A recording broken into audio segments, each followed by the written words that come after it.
Buenas noches, vamos a ir de frente a conversar con el presidente del Poder Judicial, José Luis Lecaros, a quien le damos la bienvenida. Vamos a tratar de que nos alcance el tiempo para una agenda muy interesante. Doctor Lecaros, gracias por estar con nosotros esta noche.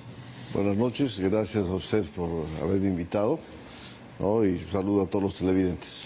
Bueno, queremos llegar a lo que son los objetivos de su gestión, pero empecemos un poco por la coyuntura. La Junta Nacional de Justicia, usted está en esta comisión especial que está teniendo pues problemas para nombrar a los miembros de la Junta Nacional de Justicia. ¿Qué fue lo que pasó? ¿Cuál es su evaluación de este caso? El señor Patrón Bedoya ha salido a renunciar, era el único que iba a juramentar, ya sabemos lo que ocurrió, había un proceso pendiente. Primero, ¿se justificaba la suspensión? Y número dos, ¿qué va a pasar de aquí en adelante? Bueno, en realidad el señor Patrón Bedoya no solamente tiene un proceso pendiente ante la Corte Suprema por un delito de falsedad ideológica, por una doble pensión o doble pensión y sueldo que cobró, sino que además tiene una investigación abierta en la Fiscalía de Lavado de Activos, en que está incluido en un proceso del clan Orellana. Es el caso Orellana. Él era secretario del Ministerio de Educación cuando se da una cesión irregular de terrenos, ¿no? Así es, obviamente, y eso está en plena investigación.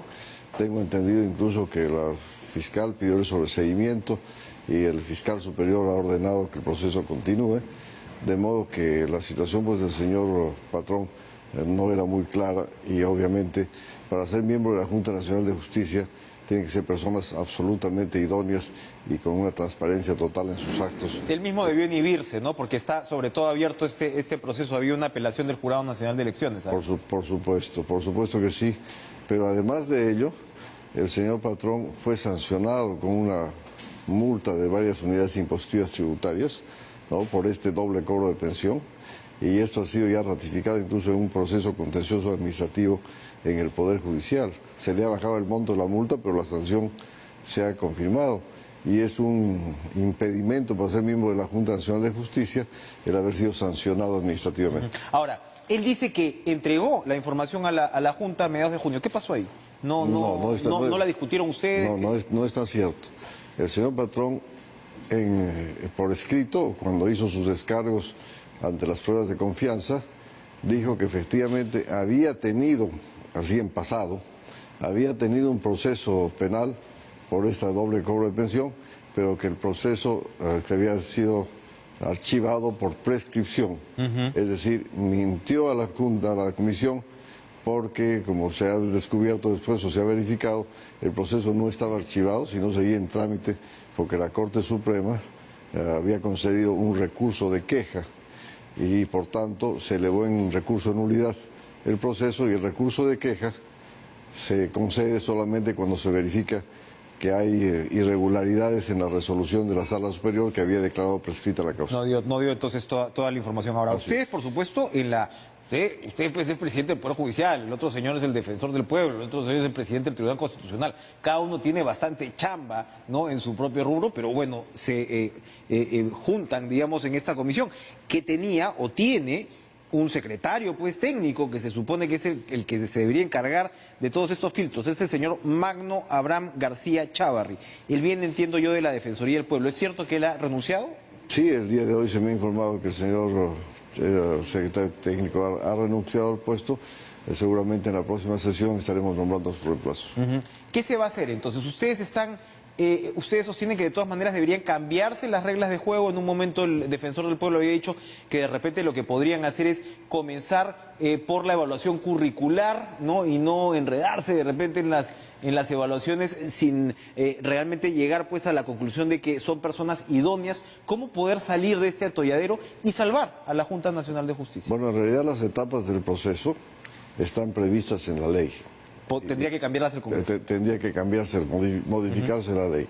Yo no creo que sea conveniente, discrepando con el defensor del pueblo, sí, que primero sea la evaluación curricular, porque si se presentan pues 100, 150, 200 postulantes, es muy difícil corregir 200 currículums, ¿no?, para luego que se elimine más de la mitad o el 80% en el examen escrito.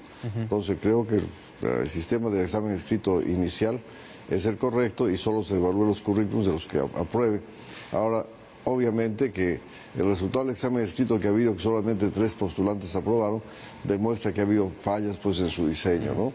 De repente la premura del tiempo que hubo, que se nos dieron 90 días para culminar el proceso y juramentar a los miembros de la Junta, hizo que se precipite la formulación de las preguntas, etcétera, etcétera. Ahora nos han dado un tiempo un poco más largo y creo que se van a tomar todas las previsiones para que no vuelva a repetirse. ¿Cuánto es el tiempo que tienen ahora? 180 días. 180 días. Bueno, esperemos entonces que este proceso finalmente salga adelante. Otra decisión importante que se ha dado hoy en el Poder Judicial es aceptar la inhibición del juez Aldo Figueroa de la Sala Penal Permanente de la Corte Suprema de la casación de Keiko Fujimori. Ahora, el tema que yo veo hoy es que ya el señor San Martín se había inhibido en este caso y ahora se inhibe el señor Aldo Figueroa. Hay que recomponer esta sala para que pueda abordar la casación. ¿Cuándo sería esto? Bueno, en realidad la ley no prevé que se recomponga la sala, sino que se llame al magistrado menos antiguo de la otra sala. Ok. ¿No? En este caso... Son dos salas penales. Así es. Entonces tendrá que llamar pues al menos antiguo de la sala penal transitoria, que es presidida por el señor Prado Saldarriaga. Me parece que la menos antigua es la doctora Iris Pacheco, no estoy seguro de la antigüedad, pero si no es ella sería la doctora... bueno, no recuerdo Bueno, el nombre. pero entonces ellos pasan a la sala y tienen que resolver esta casación. Por supuesto. En un periodo de... ¿Hay un plazo establecido, no? Bueno, sí, desde que se dé la vista de la causa, porque tienen que señalar para la vista de la causa, donde hay los informes orales y demás, tienen 15 días para resolver luego de escuchar los informes orales. Hay voces, doctor, que se refieren al acuerdo de colaboración eficaz con Odebrecht, que acaba de ser homologado en realidad por el Poder Judicial a propósito de estas informaciones que se van confirmando, la empresa lo niega hasta ahora, pero que se irían confirmando de pagos adicionales, que es cabe esperar, ¿no?, en un proceso de corrupción como el que se ha vivido, de sobornos adicionales en obras. Y hay voces de políticos, ¿no?, que incluso reclaman que este acuerdo sea pues anulado. ¿Eso sería posible? Lo más ventajoso para usted sería más bien que el acuerdo pueda ser modificado, que se incorporen nuevos casos. ¿Cómo abordar desde el derecho un tema como este? Bueno, este es un asunto que tendrá que ser pues contemplado y resuelto en su momento por el órgano correspondiente del Poder Judicial.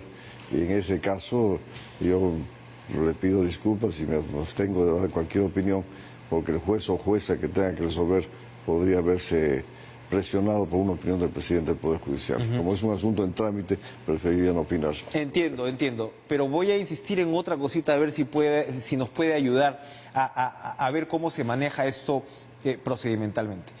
El acuerdo de colaboración eficaz solamente conocemos la parte resolutiva, porque el texto pues no conocemos en detalle, pero lo que señalan algunos abogados de los políticos, expresidentes incluso, ¿no?, que están en esta situación, es que el acuerdo de colaboración eficaz no incluye el tema de lavado de activos, no incluye el tema de organización criminal. En el caso de los brasileños, pongo el ejemplo del señor Barata, él está acusado por colusión agravada y colusión, y por supuesto tiene la extensión de pena como corresponde en un acuerdo de colaboración eficaz. Pero a ver si me puede ayudar a ilustrar. ¿Qué pasa cuando tienes de un lado que a los brasileños corruptores no se les reconoce el tema de lavado de activos o no se les acusa de eso, y de otro lado a quienes recibieron platas en la campaña se les acusa de lavado de activos? Hay, por supuesto, usted sabe, un debate, porque en el Perú no era delito como tal haber recibido plata o no declarar plata en la campaña, lo cual es distinto, por supuesto, a un soborno como el que se le acusa, por ejemplo, al señor Toledo. Pero bueno, el caso de Keiko Fujimori, el caso incluso de repente hasta de Ollanta podría entrar en una suerte de contradicción. Me gustaría que, sin adelantar ningún tipo de opinión, nos aclare cómo es esto que en un acuerdo de colaboración eficaz tienes unos términos y en las acusaciones fiscales de los políticos tienes otros. Bueno, es que en un proceso penal en que hay varios inculpados, algunos de los procesados pueden estar incluidos en determinados delitos y otros no, porque no todos han cometido, han tenido las mismas conductas. De modo que entiendo que a esto se debe que algunos estén por unos delitos y otros por otros delitos, ¿no? En cuanto al lavado de activos en general, sin referirme a ningún caso concreto, eso lo que importa ahí es el meter al tráfico económico, al circuito financiero, dinero producto de corrupción o de actos ilícitos, sabiendo o pudiendo presumir que tenían origen ilícito. Así es. De modo que eso es lo que va a tener que establecerse en los procesos estos, si es que las personas que recibieron los aportes y finalmente gastaron este dinero, sea en campaña o se apropiaron del dinero finalmente, no sabían o podían saber que esto provenía de los malos manejos de Odebrecht. El caso del INPE, que también ha llamado mucho la atención en estos días, por supuesto ya había una sentencia, en este caso firme, contra el sicario, ¿no?, de 25 años, y termina en lo que ha terminado. Hay una investigación, evidentemente, para ver si hay sobornos y todo, pero ¿qué opinas sobre una situación de estas? O sea, finalmente aquí sí el Poder Judicial llega a la sanción y ocurre nada menos que una liberación con estas características. Bueno, el día de hoy he tomado conocimiento de esta noticia y me he preocupado de verificar los antecedentes y se ha podido constatar expresamente que en el mes de diciembre del año 2018 la Sala Superior comunicó al INPE la sentencia de este señor y le adjuntó además copia de la sentencia. Se ha visto el cargo del courier, el cargo de recepción del INPE, y no solo eso, el INPE registró en su libro de ingresos y egresos del penal que este señor estaba sentenciado a 25 años de privación de libertad, de modo que la libertad que dio el INPE fue absolutamente irregular, con mayor razón si el juez que ordenó su escarcelamiento en el nuevo proceso que tiene, les dijo expresamente, se ordena el escarcelamiento salvo que exista otro mandato de detención. Y existía un mandato de detención que era de conocimiento del INPE e inscrito en los registros del INPE, de modo que... Irregular por todas partes. Es inexplicable cómo el INPE lo pone en libertad.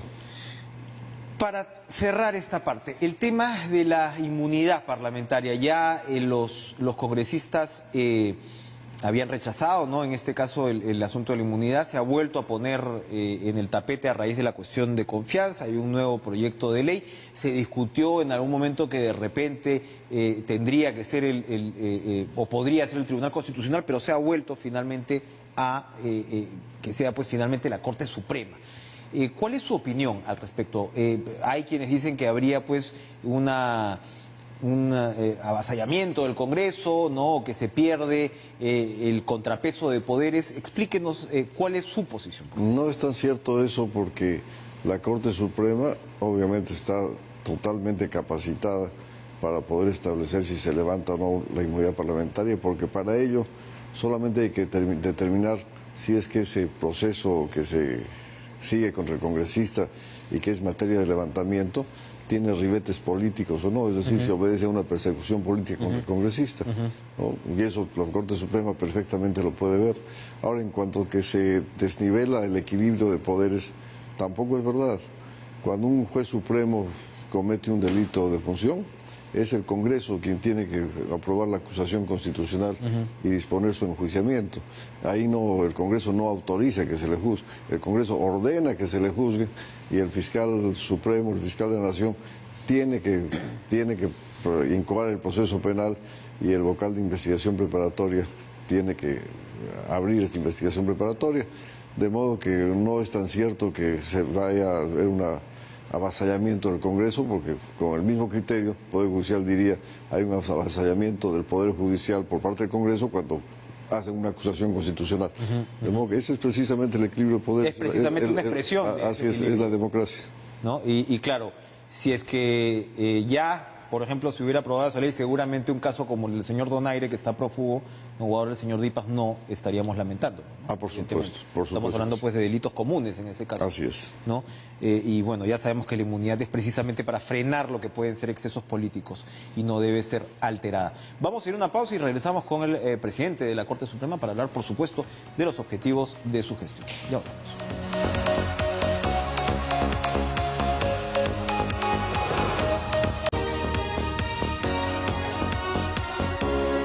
Con el presidente de la Corte Suprema, José Luis Lecarro. Doctor Lecarro, por supuesto, todas las miradas están puestas sobre pues, el Poder Judicial, la reforma del Poder Judicial, que de alguna manera bueno, ya comenzó a ser también impulsada. Ustedes, por supuesto, tienen sus propios procesos, pero comenzó también a ser impulsada con el tema del referéndum.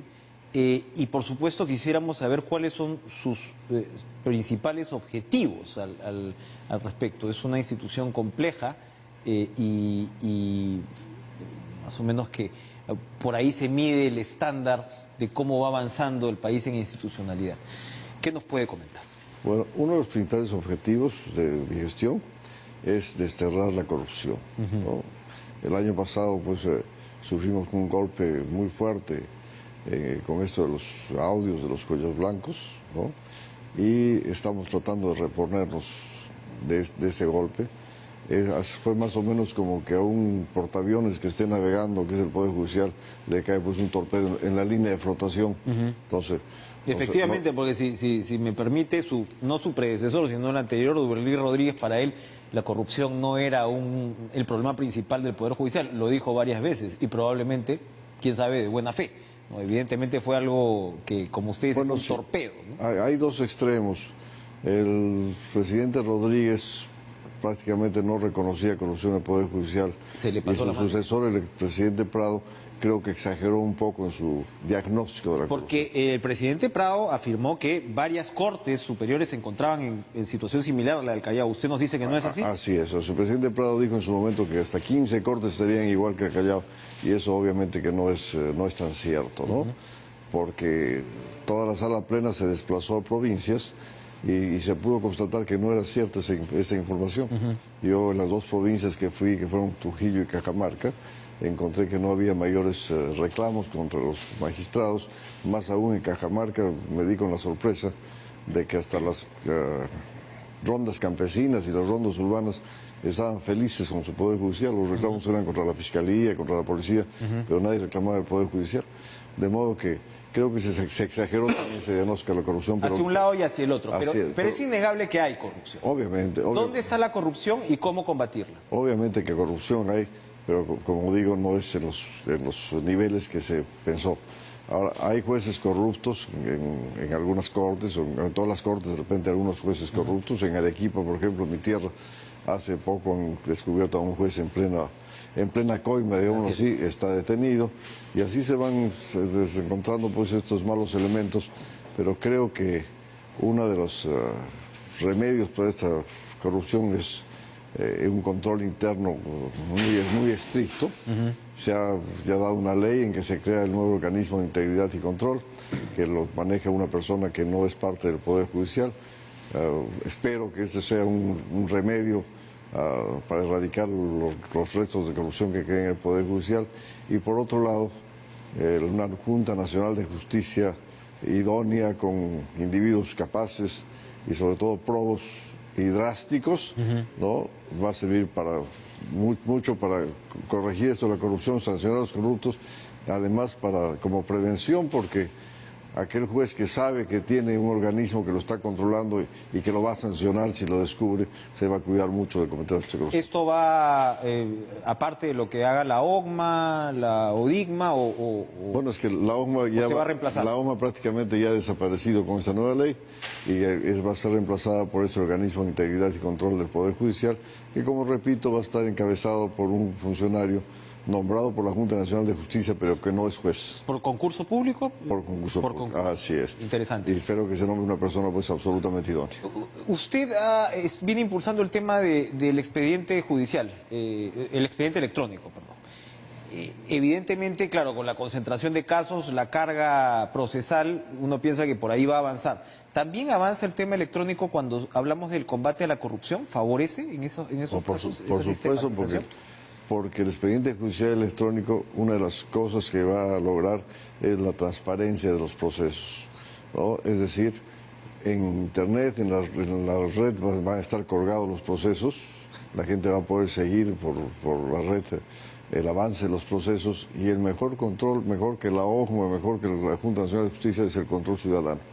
Entonces todos los ciudadanos van a poder ver cómo trabaja un juez, cómo resuelve un juez, y sobre todo que al expedir el juez una sentencia, sea favorable o desfavorable a la parte, aprieta un botón y la sentencia está notificada a las partes, y se va a evitar ese juego sucio que se hacía en algunos sitios, que el auxiliar, el secretario, recibía una sentencia, ¿no? O sea, ya conocía el texto, y de repente pues iba a negociar con con el abogado. Antes que se notifique. Antes que se notifique, sin decirle que ya está despedida, haciéndole creer que recién Ajá. se despedir. Esa es otra modalidad, Así claro. es una modalidad que existe, que existía, obviamente no era generalizada, Ajá. pero había algunos malos funcionarios del Poder Judicial que sí lo hacían, y con esta transparencia en los procesos, en las sentencias, esto se va a evitar. El expediente judicial electrónico va a marcar un hito muy importante en el Poder Judicial.